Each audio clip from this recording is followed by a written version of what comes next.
Okay guys, so part 2 here, I'm going to take these wonderful sprouted lentils, there's a lot of them here, they're going to cook down a lot though, and I'm going to put them in this pan with the celery so that they can all cook down together because it'll take a while for all of them to cook.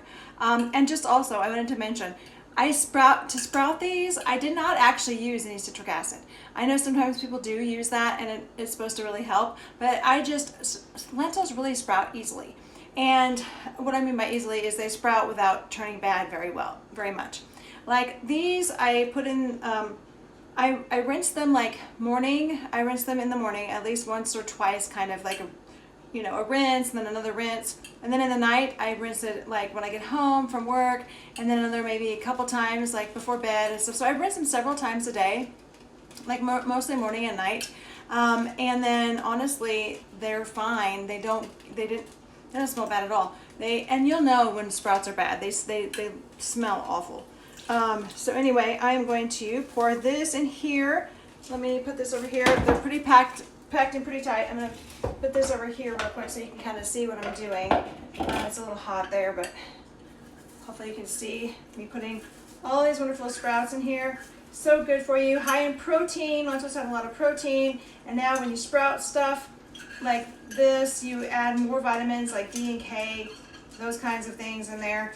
There we go. Let's see. Generally, oh, I'm sorry. It was actually with sunflower seeds, when you sprout them, you add D and K. When you sprout these, actually, I don't know about that part, but I do know that you do get a lot of wonderful nutrients from these. Okay, so see this right here?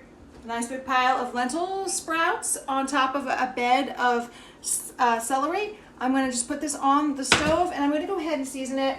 I'm going to throw in, usually I use quite a bit of Bragg's. I'm just going to use what I have left. I'm kind of running out. I like to use that. And the coconut aminos, we're going to focus a lot on the coconut aminos tonight because that's what I have most of. And then they can all cook together, and then I can put the nutritional yeast in later. I don't need that to cook in quite as much. Well, actually, I could put it in now. It's fine. It's like tofu, basically, the way I prepare this. But then I add the veggies. I'm going to throw some garlic powder on here, make it all yummy. Maybe I put 2 teaspoons. You can do whatever you want. But it needs a lot, a lot of flavor. And then I put some salt. This is the pink salt. You can use the Celtic salt or sea salt, whatever you want, so long as it's not the processed salt. I mean, as far as what I feel like would be healthy for you. Okay, so I'm going to sprinkle some salt in. As you can see, I measure carefully.